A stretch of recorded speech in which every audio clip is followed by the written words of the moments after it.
Assalamualaikum warahmatullahi wabarakatuh.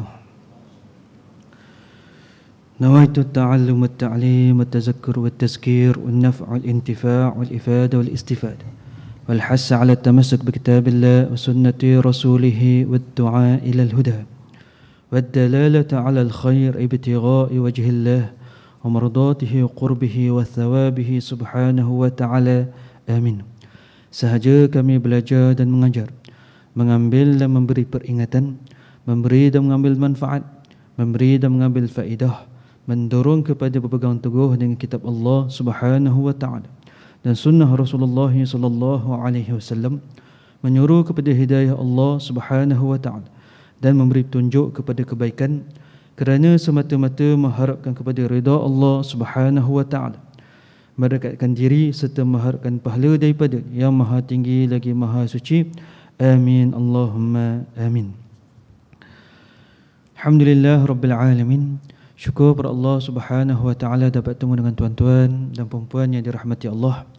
Yang bahagia pengurusi, timbalan pengurusi, Imam Bilal Hajatun Kuasa dan sekalian hadirin dan hadirat, mudah-mudahan semua sentiasa dirahmati, diberkati, diluaskan rezeki, dikabulkan hajat, terpelihara berbagai jenis fitnah, terpelihara berbagai jenis yang tidak diingini, terpelihara berbagai jenis penyakit dan disembuhkan berbagai jenis penyakit zahir dan batin bagi diri kami dan keluarga kami. Amin Allahumma amin.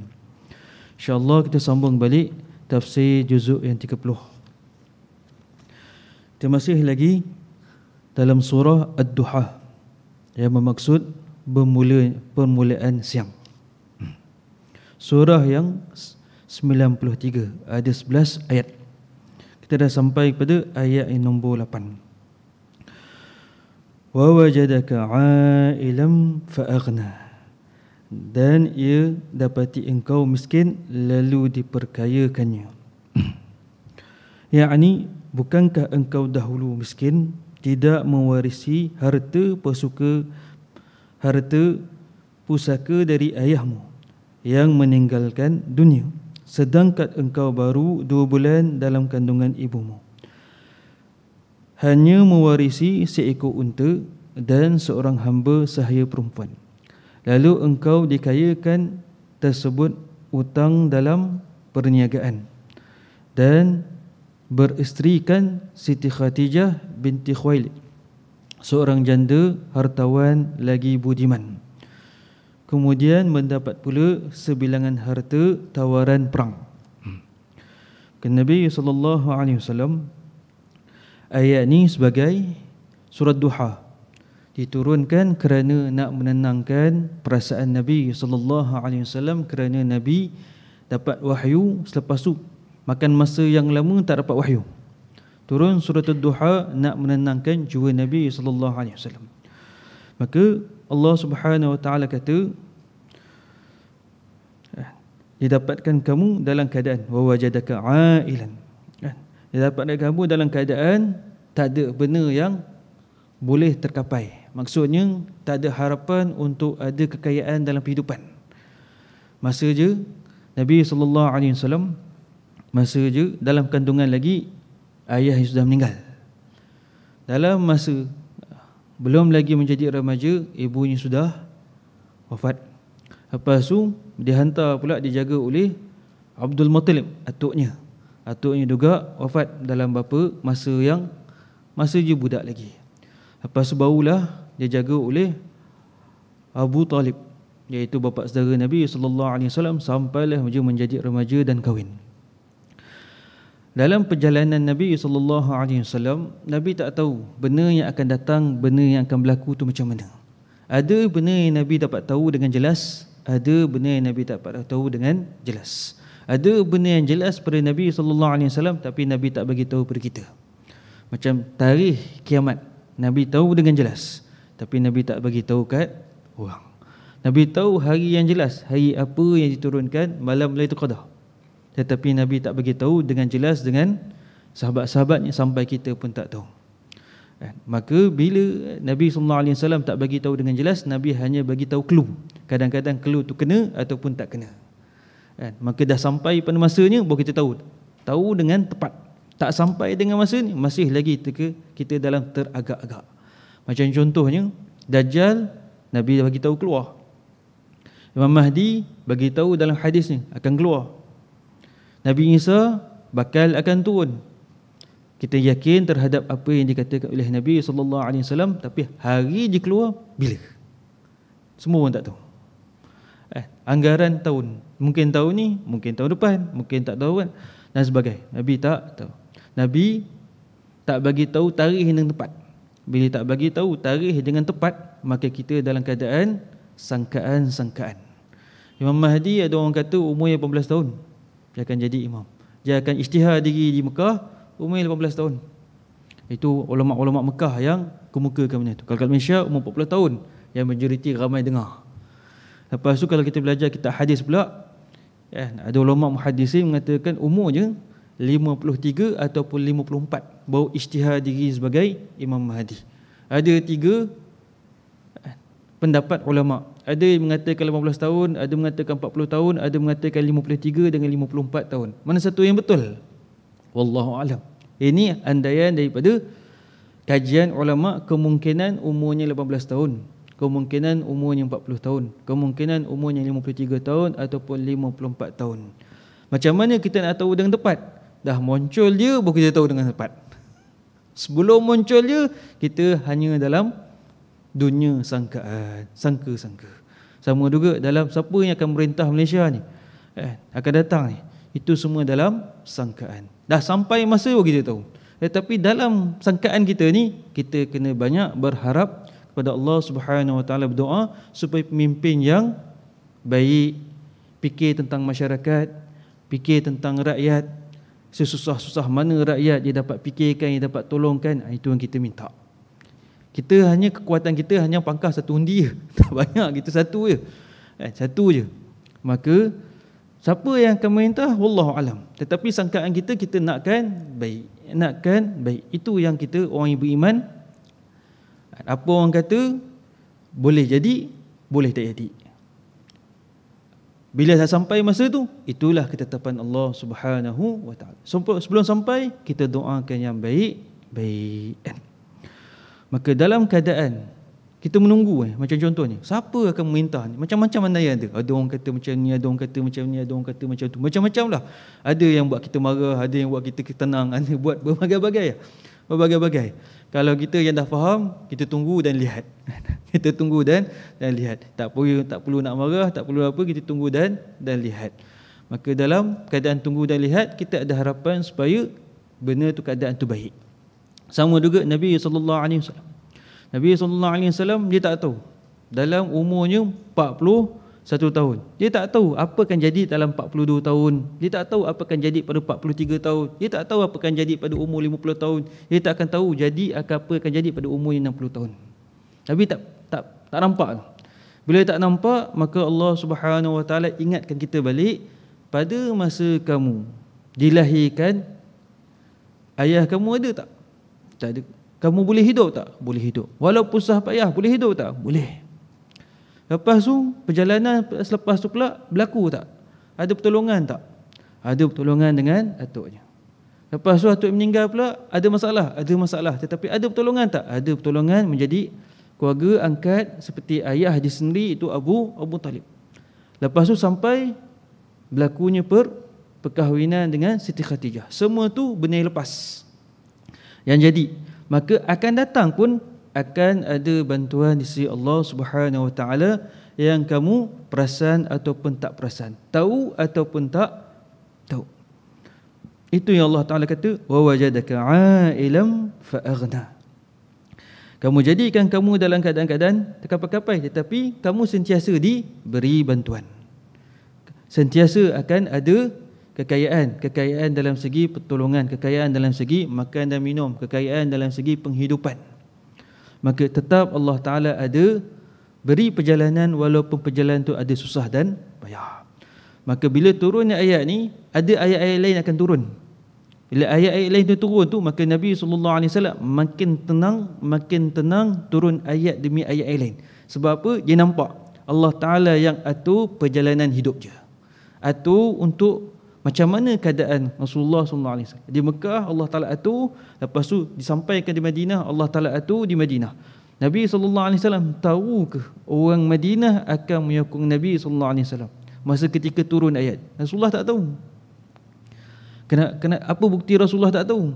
Rasulullah pergi jumpa orang, masuk kemah ke kemah pada musim haji untuk nak mencari siapa yang akan mendukungnya, bantunya untuk membantu bawa apa yang wahyu dapat daripada Allah Subhanahu Wa Taala, dan ada sokongan dan ada perlindungan supaya Rasulullah selesa untuk menyampaikan kepada orang, selesa untuk mendengar apa yang Rasulullah nak sampaikan, dan selesa untuk diamalkan, selesa untuk dibuat, dan ada sokongan untuk buat amalan tu. Maka Nabi tak tahu Madinah yang bakal.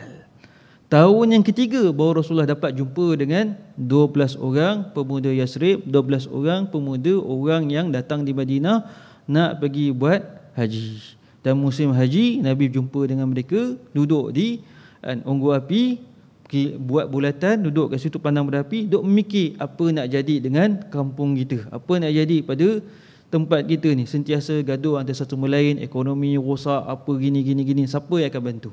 Maka Nabi datang, kenalkan diri je.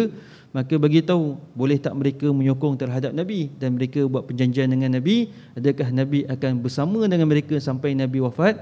Nabi buat perjanjian. Sebab itulah Nabi SAW wafat di Madinah. Masa Nabi buat perjanjian, Nabi pasti ke Madinah ni akan beri tolongan yang kuat, berhijrah akan berlaku, akan dapat bantuan dan sebagainya? Nabi tak pasti. Tetapi bila berlaku bantuan dan sebagainya, maka gelaran mereka Madinah menjadi Ansar, orang yang memberi pertolongan. Itu gelaran Ansar, orang yang memberi perlindungan bagi orang yang duduk di Mekah yang tak dapat sokongan daripada keluarga mereka sendiri. Maka semua tu atas takbir aturan Allah Subhanahu Wa Taala terhadap orang Madinah, orang Mekah, orang beriman Nabi Muhammad sallallahu alaihi wasallam yang sudah menjadi sejarah. Dah berlaku dah. Dah berlaku. Fa ammal yatim fala taqhar. Adapun berkenaan anak yatim, janganlah engkau kerasi.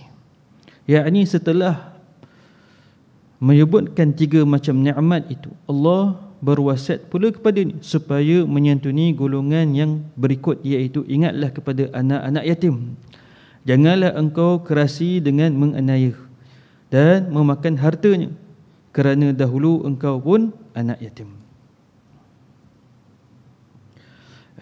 Maka dalam 3 ayat sebelum, ayat 6, ayat 7, ayat 8, alam yajidka yatiman fa'awa, adakah kamu sebelum ni anak yatim dan diberi perlindungan dengan bapa saudaranya, menjadi anak angkat kepada bapa saudara.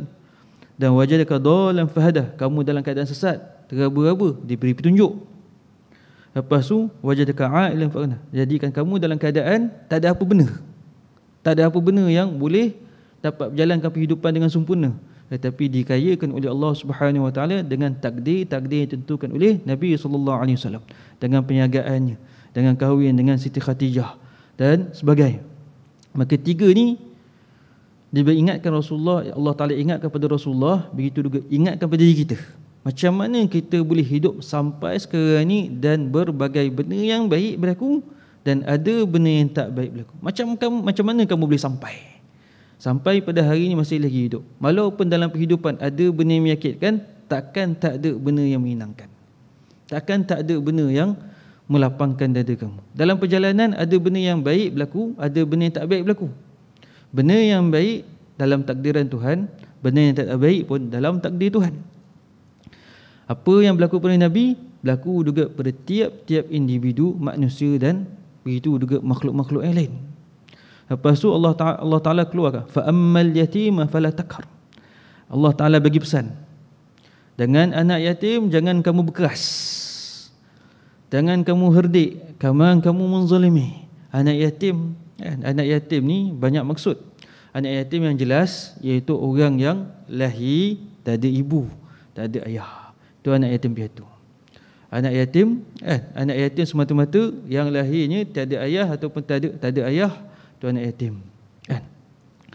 Maka ada juga anak yatim yang diistilahkan kat sini, iaitu orang yang tak dapat perlindungan yang jelas. Mak ayah je buang je. Dia ni orang yang terabai. Maka perlukan kerajaan Islam ambil tanggungjawab supaya aturkan penghidupannya dalam segi pendidikan dan kebajikan sampai dia pandai uruskan penghidupannya sendiri, sampai pandai bekerja, sampai dia pandai uruskan kewangannya sendiri, baru dibebaskan oleh jabatan ataupun kerajaan terhadap dia supaya dijalankan kehidupannya seperti mana yang dia mampu dan dia pandai. Maka dikatakan jangan kamu berkeras terhadap anak yatim, dan sesiapa yang berkeras terhadap anak yatim kena dia adakan tata tertib terhadap mereka, kena ada undang-undang terhadap mereka, akan disaman dan sebagainya.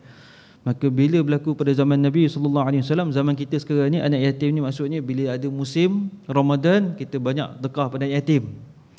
Bila musim tertentu kita nak pergi hijrah ataupun kita nak buat maulid dan sebagainya, ataupun nak buat buka open house dan sebagainya, kita panggil anak yatim dan sebagainya. Anak yatim bukan kat tempat tu saja. Anak yatim ialah kita kena pandang dalam segi kebajikan dan dia rasa selesa penghidupannya seperti macam mana orang lain.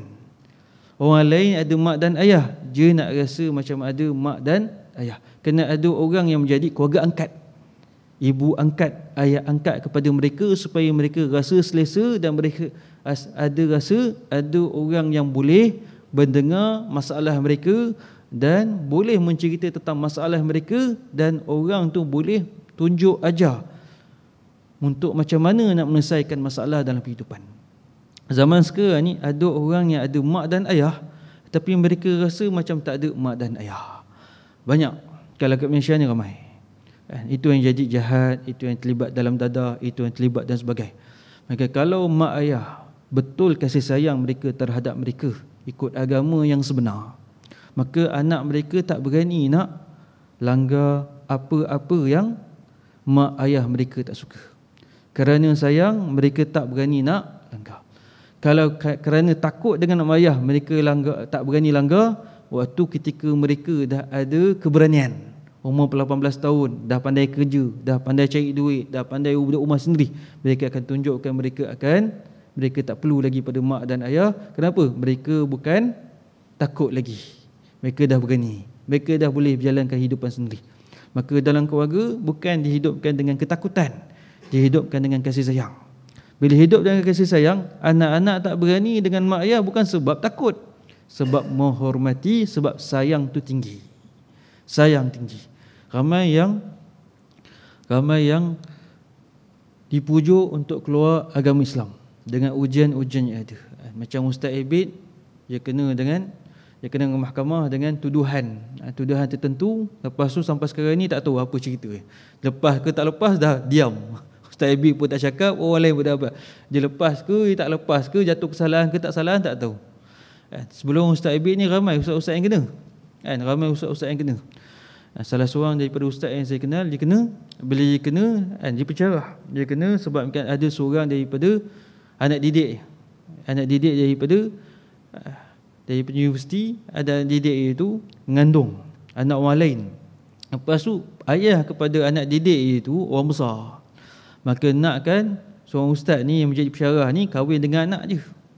Maka dia tolak dengan tolak cara baik dan sebagainya. Dipaksa pun, dibagi tawaran ke apa benda pun, dia tolak. Akhir sekali kena tuduh. Dia kena tuduh berzina dengan anak si orang tu supaya nak kahwin, supaya paksa. Dia pun kena tuduhan dan sebagainya. Mak ayah jadi tak percaya dengan dia, tunang ni tak percaya dengan dia, sampai masuk penjara kena 6 tahun. Tetapi kelakuannya baik, tak sampai 2 tahun dia dah keluar dari penjara. Tak ada siapa pun yang sambut dia. Yang sambut dia siapa? Orang Kristian, mubaligh Kristian, da'i Kristian. Yang sambut dia kat depan mahkamah, sambut dia depan penjara. Dah sambut dalam penjara dan sebagainya, bawa pergi ke kedai makan dan sebagainya. Sambutnya seperti orang yang dah kawan lama. Sampaikan dia tahu orang yang bawa itu orang Kristian dan sebagainya. Dia pun kaji kitab Bible. Dan ustaz ni hafal Quran. Dan dia kaji Bible sampai dia hafal buku Bible. Bila dah hafal buku Bible tu beberapa bulan dan sebagainya, maka orang Kristian tu ajak dia menjadi orang Kristian. Bila dia ajak nak menjadi Kristian, hati dia rasa bersalah. Dan keluar kat mulut dia kata, saya masih lagi hormat dan sayang mak saya, sebab itulah saya tak nak menjadi Kristian. Sebab dia sayang kat mak je, dia tak nak keluar daripada Kristian. Sebab kemungkinan masih kecil, mak je tu sampai besar, mak je orang yang kuat sokongan. Bagi sokongan kat dia. Bagi sokongan kat dia dan kasih sayang dengan dia tu kuat. Menyebabkan dia nak keluar Islam tu terselindung. Maknanya tertahan. Sebab apa? Sayang sebabkan ibu je. Lepas tu banyaklah masalah berlaku dengan orang Kristian dan sebagainya, sampai orang Kristian tu bagi makanan menyebabkan dia ada kanser hati tahap 3. Sebab orang kafir ni ada tujuan, dan gerakan Kristian membalik Kristian kat Malaysia ni kuat. Freemason, kalau orang kata Mossad baru sekali ni muncul. Orang kata Mossad, Freemason dan sebagainya, orang yang kerja bawah Israel. Itu Mossad biasanya bawah Freemason. Freemason kat Malaysia ni tak rasmi dan diharamkan. Dan mereka bergerak bawah mana? Mereka bergerak bawah gereja, iaitu pertubuhan gereja yang ada dalam Malaysia. Dan mereka ni memang latih orang Malaysia supaya menjadi da'i Kristian, muballigh Kristian, mengajak orang pada Kristian. Dia memang ada orang Melayu ya. Lepas kalau orang Melayu ni mahir dalam Kristian, tak ada buat kesilapan dalam cara membalighnya, dia akan naik pangkat menjadi Freemason. Memang kat Malaysia ni dah lama. Dia bukan tahun ni kita tahu. Kita tahu tahun ni kita tahu sebab dia heboh keluar kat TV3 kena tangkap. Betul heboh. Sebenarnya dah lama dah. Orang tahu dan tak tahu je. Tahu dan tak tahu je. Dah lama. Sebelum merdeka lagi mereka dah ada perancangan-perancangan mereka terhadap Malaysia. Dan mana-mana gereja yang ada tu memang mereka ada membalik. Dia akan ajak budak-budak kita, orang Melayu kita yang terabai dan sebagainya, dia bawa untuk pada hari Sabtu dan hari Ahad untuk datang ke gereja untuk fahamkan apa yang mereka ajak kepada Kristian. Sebab itulah Allah Ta'ala pesan pada Nabi SAW, pesan pada umat Nabi Muhammad SAW dengan orang yang terabai. Tiada kasih sayang yang sempurna pada mak dan ayah, yang tiada ibu dan tiada ayah, bagi kasih sayang yang sempurna bagi mereka. Bukan hanya bagi dengan duit, tetapi kena ada tengah masalah-masalah mereka. Menjadi orang yang seperti macam mana kita dengan anak kita, seperti juga tu dengan orang yang terabai ni sama macam dengan anak kita. Kita berurusan. Bukan hanya nak ambil pahala sahaja, nak dapat duit dan sebagainya, keberkatan semata-mata. Itu hanya nampak gaya macam kita ni berurusan mereka ni dengan ada sebab. Sebabkan nak rahmat, sebabkan berkat, sebabkan nak duit. Bukan semata-mata yang Allah Ta'ala nakkan matlamat sebenar kita dengan anak yatim. Matlamat sebenar dengan anak yatim ialah jaga kebajikan mereka seperti ada mereka rasa selesa macam mana ada mak dan ayah, supaya mereka ni dengan berberontak waktu ketika mereka menjadi besar. Bila besar tak ada kurang kasih sayang, mereka boleh menjadi orang jahat. Dan ramai orang jahat, ramai mencuri, ramai menjadi orang zalim, semua apa? Punca daripada kurang kasih sayang dalam rumah tangga. Mereka memberontak. Mereka tunjukkan samsa yang jadul, tunjukkan berbagai-bagai benda-benda yang tak elok. Sebab apa? Sebab masa mereka dah kuat, mereka nak lepaskan geram mereka apa yang mereka tak dapat masa mereka kecil. Itu yang jadi orang jahat. Masuk penjara, gangster dan sebagainya, berani mati, berani masuk lockup, berani nak bunuh orang, berani nak curi duit orang, berani pukul orang, berbagai-bagai. Sebab apa? Geram yang ada dalam mereka ni didapat dengan rasa tidak adil. Rasa tidak adil, kenapa orang lain dapat kasih sayang dengan bapa, saya tak dapat? Kenapa orang lain dapat jalan penghidupan, saya dapat penghidupan yang susah? Maka mereka ambil jalan-jalan yang salah kerana pemberontak. Dan kita pun tak ambil tanggungjawab untuk ambil. Dan agama memang tekankan umat Islam ambil tanggungjawab terhadap anak-anak yatim. Itu yang pesanan yang berlaku pada surah Duha pada Nabi SAW.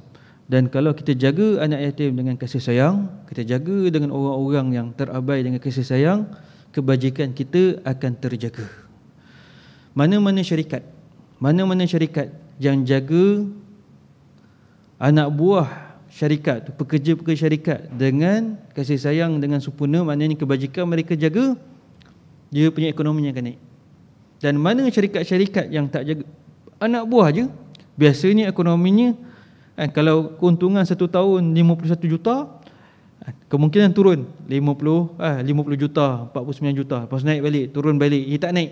Tetapi kalau siapa yang jaga kebajikan, dia punya pekerja je, dia akan naik, dia tak akan turun, dia naik 51 akan naik pada 60, 60 akan naik pada 70, 70 akan naik pada 80, sebab menjaga kebajikan sama kerja. Bila menjaga kebajikan sama kerjanya, keberkatan tu lebih. Maka jaga anak yatim, jaga sama manusia dengan kasih sayang, kebajikan yang terjaga, rahmat dan keberkatan tu akan luas. Dan surat Duha, kita tahu sembahyang sunat Duha ni untuk apa? Untuk luaskan rezeki. Dan surat Duha ni menjelaskan macam mana kita nak hidup dengan masyarakat supaya kita rasa selesa. Kita rasa selesa. Kita bantu orang lain pun bantu kita. Kita pun tak pening kepala, orang lain pun tak pening kepala. Kita keluar rumah, kita tahu jiran kita akan jaga rumah kita. Bila kita balik ke rumah, kalau jiran kita keluar rumah, kita tolong tengok-tengok rumah jiran kita. Itu namanya kasih sayang. Bantu-membantu. Tetapi kalau kita balik rumah, tak ada orang jaga, masuk pencuri. Lepas tu jiran kita pun buat tak kisah.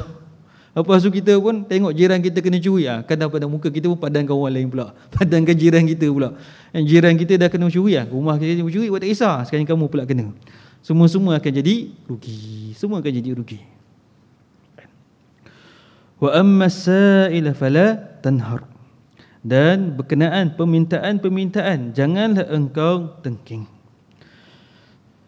Yakni penjelasan daripada musannif kepada peminta bersedekah, janganlah engkau menengking, membentak-bentak dan menghalaunya, kerana dahulu engkau pun miskin. Termasuk golongan peminta-peminta di sini ialah penuntut-penuntut yang minta diajarkan ilmu pengetahuan. Wa amma sa'ila fala tanhar. Dan siapa-siapa yang meminta kepada kamu, minta masa, minta kewangan, minta pertolongan, jangan kamu herdik, jangan kamu marah. Terus terang sahaja kalau kita tak mampu, terus terang sahaja kalau kita ada masa dan sebagainya. Maka kalau siapa-siapa meminta dan sebagainya pertolongan, minta masa dan sebagainya, maka kalau kita kenal dan sebagainya orang ni, kita pun cakap dengan jelas, kita tak ada masa, minta maaf, mungkin malang kerang, mungkin tak dan sebagainya. Ataupun orang minta, kalau minta kata dengan je minta maaf, saya minta maaf tak dapat nak bagi banyak dan sebagainya. Maka bila kita kata macam tu, itu dituntut. Tapi jangan herdik, jangan syak wasangka, kecuali benda tu memang dah viral, benda dah umum, sindiket dan sebagainya, kita tahu dan sebagainya, sindiket dan sebagainya. Bila kita kesian kat je, kita rasa kesian, orang yang minta sedekah ni kesian dan sebagainya, kita belanja je makan, suruh je makan dan sebagainya. Tapi kalau nak bagi duit, takut ketua je ambil duit, maka kita belanja je makan. Maka siapa-siapa yang minta duit dan sebagainya, jangan ada sangkaan yang buruk kalau tak ada benda yang jelas. Mana yang boleh, sifat kemanusiaan tu boleh munculkan. Kalau kita boleh cakap dengan baik, cakap dengan baik. Kalau kita ada masalah, kita cerita dengan masalah. Sebab orang tak faham, kita kadang-kadang nampak senang, nampak dalam kehidupan nampak senang, nampak sihat walafiat, nampak berjalan, nampak ke sana, nampak ke sini, nampak ke sana. Tetapi kadang-kadang dia tak perasan orang ni ada sakit ke, sebab kita tak ceritakan dan dia tak bagi tahu. Dan kadang-kadang masalah-masalah pribadi manusia, diri masalah, kita tak suka cerita ke orang. Sebab apa? Kalau kita cerita ke orang, nanti orang tu pandang rendah kat kita pula. Tak seronok pula nak berurusan dengan orang kalau orang tu pandang rendah kat kita. Maka orang tu nampak macam senang saja. Bila kita datang kat kita, boleh tak tolong gini. Kita cakap minta maaf gini. Muka yang nampak, kita tolak macam kita kata minta maaf dan sebagainya, muka yang nampak tak berpuas hati. Maka kadang-kadang sebelum kita tak puas hati, kita jelaskan saja, saya ni ada hutang gini, kita perlu bayar, anak pun perlu belajar dan sebagainya, minta maaf tak dapat nak bantu. Mudah-mudahan Allah Ta'ala bagi jalan yang lain untuk bantu kamu. Jangan rasa selesa. Sebab dia pun nampak rupa-rupa dia pun masalah, orang nampak orang tu pun ada masalah. Kita kena jelaskan sedikit. Sama juga anak-anak kita. Anak kita kadang-kadang minta duit, kita diam, buat tak kisah. Kita minta duit, kita buat tak kisah, dia marah. Dia tak marah. Tapi kita perlu bagi penjelasan yang sedikit. Cakap dengan je, ayah dalam keadaan sakit ni kena buat ubat gini semua apa kan. Bau duit tak cukup, nak beli ubat pun tak cukup gini. Lepas tu baru je perasan, rupanya ayah aku pun tak ada duit. Maka dia akan fikir macam mana nak cari duit lebih untuk bantu diri je dan bantu ayah je. Sama juga dengan ibu. Kadang-kadang kalau biasa ni, kalau ibu ni, perempuan terutama ni, kalau anaknya minta duit, dia marah. Dia akan membebel. Membebel tak benar tak kena. Budak tu lagi serabut, dia cakap apalah duit ada, emas ada, gini tapi tak boleh gini. Sebenarnya tak tahu cerita yang sebenar. Maka tak tahu cerita yang benar, dia kena jelaskan supaya anak itu timbul memikirkan, oh mak saya pun susah rupanya. Maka dia pun fikir untuk macam mana nak selesaikan diri je dan selesaikan ibu je. Maka dalam perurusan dengan masyarakat, dengan anak-anak, terutama dengan keluarga, dalam keluarga kena jujur. Kena jujur, tapi cara cakap tu kena betul dan jelas sampai matlamat tu kat je supaya dia faham. Bukan dengan herdik. Kalau herdik takkan faham. Kalau marah lagi-lagi tak faham. Maka perlu dijelaskan. Maka siapa yang minta, kita lihat siapa yang minta. Orang luar ke orang dalam? Orang dalam yang dekat dengan kita, isteri kita, suami kita, anak-anak kita, cucu-cucu kita, ataupun adik-beradik kita yang rapat dengan kita, ataupun kawan-kawan yang rapat dengan kita. Kita nak bagi ataupun tak bagi, kalau dapat bagi, itu cerita lain.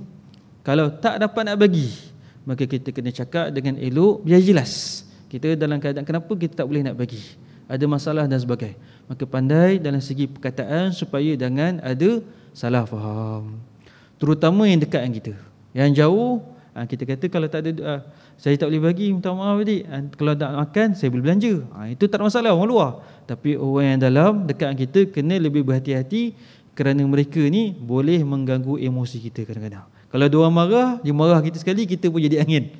Maka kita kena kawal emosi dalam rumah tangga ni, dalam keluarga ni lebih kuat berbanding dengan orang luar. Begitu juga dengan orang luar. Nabi SAW seorang Nabi yang perlu dihormati kepada semua orang. Kalau Nabi tak pandai untuk berurusan, PR, orang panggil PR, berurusan dengan orang, macam mana dia boleh jadi Nabi? Maka Allah Ta'ala ajar, kalau ada orang minta dan sebagainya, bagi tahu. Jangan kamu herdik dan sebagainya. Sampai Nabi bagi apa yang orang minta pun Nabi bagi. Apa orang minta pun Nabi bagi. Sampai Allah Ta'ala tegur, sampai keluar daripada keperluan kamu, jangan kamu bagi. Kadang-kadang Nabi berhutang duit orang lain kerana orang lain. Sebab sifat baik Nabi SAW.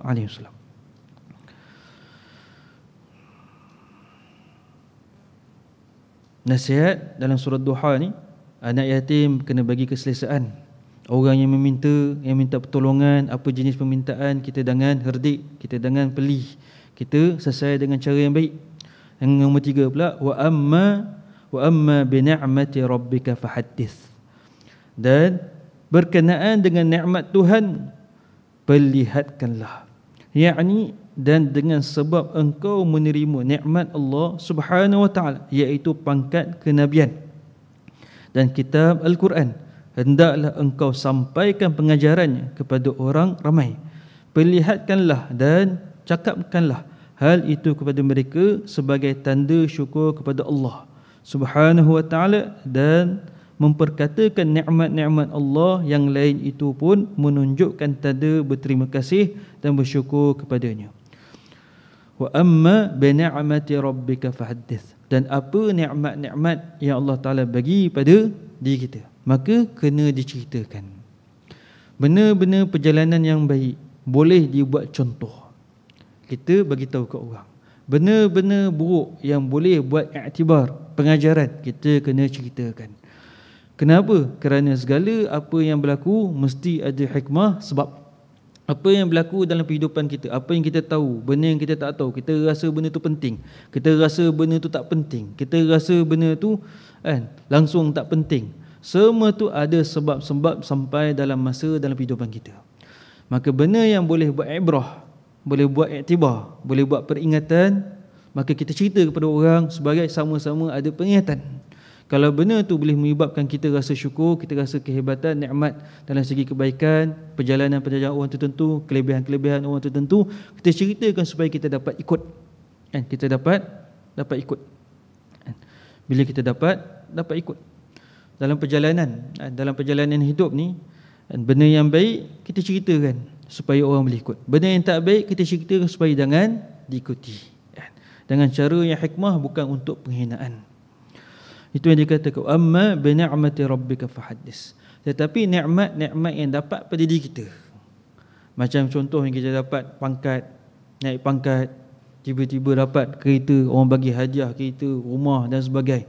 Cerita yang macam tu jangan dicerita kat orang. Sebab apa? Itu pesanan Nabi SAW. Kelebihan-kelebihan yang kamu dapat, jangan cerita kat orang sangat. Sebab apa? Kalau kamu cerita sangat kat orang, ada orang yang ada penyakit hati.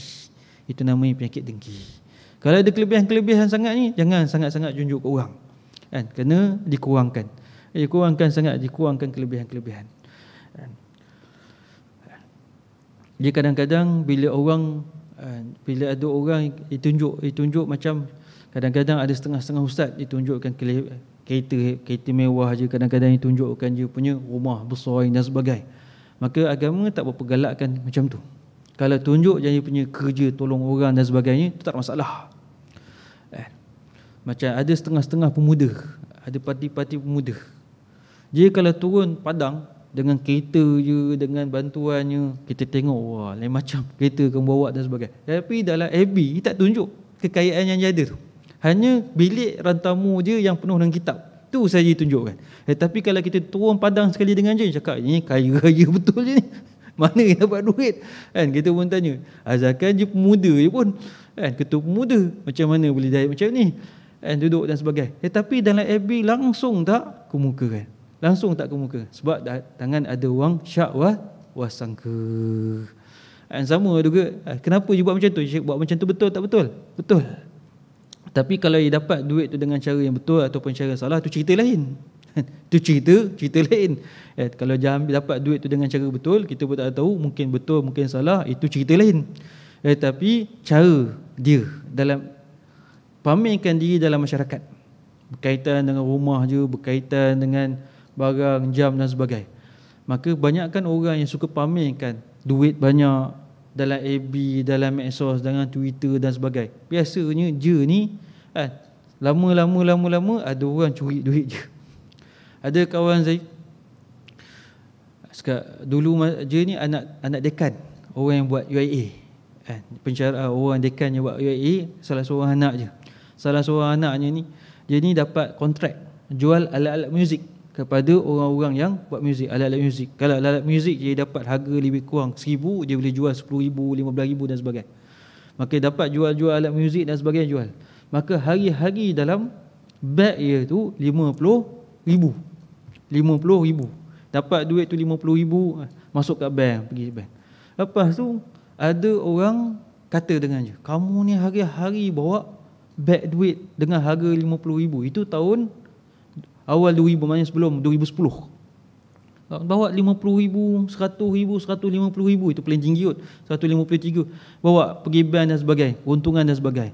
Kamu kena buat perlindungan. Jangan fikir-fikir buat perlindungan macam mana.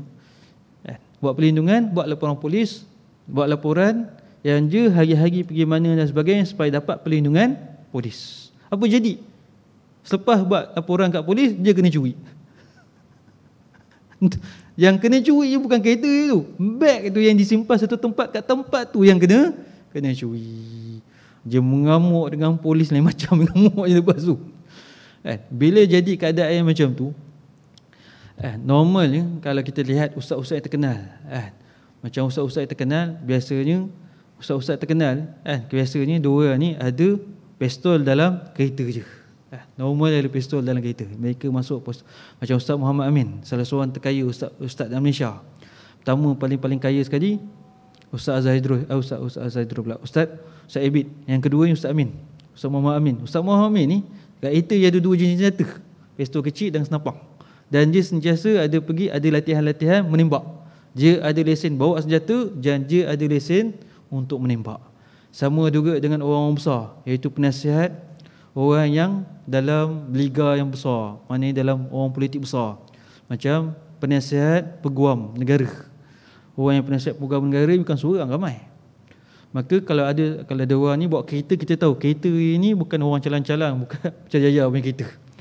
Maka kalau dia keluar pergi minum kat jalan raya semua apa, kat kaki je ada pistol kecil, kat dalam beg itu ada pistol. Mereka jaga mereka dan mereka tak beritahu saya ni penasihat peguam, hanya kawan je, kawan rapat je yang tahu, adik-beradik je yang tahu, keluarga je yang tahu, dan tempat kerja tahu siapa je. Kalau duduk kat lain makan kat FC semua, pergi tempat lain nak bincang dan sebagainya, pergi datang kan makan kan, saja datang duduk. Kadang-kadang kalau kita sejauh naik kereta, kita tahu kereta di mana, tapi dalam kat kaki itu ada pistol. Lepas tu kita kata, kamu ni selamat ke tak selamat? Dia diam. Kita tanya kawan lain, dia kata dia tu ada pistol kat kaki je, pistol kat beg. Cara nak jaga diri. Dan dia tak tunjukkan diri je, apa kelebihan, apa duit dia buat dengan duit yang banyak dan sebagainya buat, kita pun tak tahu. Ada setengah orang dia tak ada anak. Bila dia tak ada anak, dia pun jadikan anak yang lain menjadi anak kucing. Kucing kat satu rumah, bahagian rumah kucing penuh. Habiskan duit untuk makanan kucing saja dalam sebulan 2,000. Itu bukan urusan lain lagi. 2,000 bagi makanan untuk kucing. Makanan kucing saja 2,000. Maka kelebihan orang kadang-kadang kita tak tahu. Dia suruh, dia pandai suruh. Maka kelebihan dia suruhnya untuk apa? Supaya jangan orang dengki. Tetapi kelebihan yang ada pada orang lain, kita ceritakan supaya orang ramai, diri kita, orang lain terangsang untuk ikut. Cerita berkaitan dengan orang takwa, cerita berkaitan dengan orang yang soleh, cerita berkaitan dengan orang yang baik, orang yang berjaya dan sebagainya, diceritakan. Itu yang dikatakan kat sini, wa amma bi ni'mat. Dan apa jenis nikmat kebaikan, ceritakan. Rabbika, nikmat yang datang pada Tuhan kamu, fahaddis, ceritalah pada orang. Cerita pada orang supaya kita dapat menjadi ibrah, iktibar, ataupun menjadi rangsangan kita ikut. Itu surah Duha. InsyaAllah akan datang kita masuk pada surah Al-Lail. Suratul Lail. Baca sedikit berkaitan suratul Lail. Surah Al-Lail artinya malam, iaitu surah yang ke-92 mengandungi 21 ayat dari jenis Makkiyah, diturunkan selepas turunnya surah Al-A'la. Hubungan surah ini dengan sebelumnya iaitu di sana disebutkan orang yang menyucikan jiwanya akan beruntung dan orang yang mengotori pula akan rugi. Maka di sini disebutkan perkara yang mendatangkan keuntungan dan perkara yang mendatangkan kerugian, seolah-olah Allah Subhanahu Wa Taala menerangkan dengan lebih lanjut apa yang terkandung di dalam surah yang terdahulu. Maka suratul Lail ni nak menjelaskan mana yang gelap, kenapa adanya gelap, kenapa adanya siang. InsyaAllah pada akan datang akan diperjelaskan.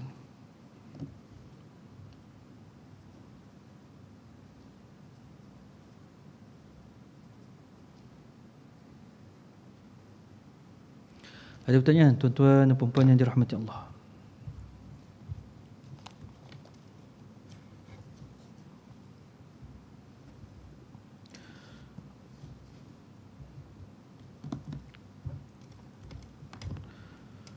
Bismillahirrahmanirrahim. Alhamdulillah Rabbil Alamin. Wassalatu wassalamu ala ashrafil anbiya wal mursalin wa ala alihi wa sahbihi ajma'in.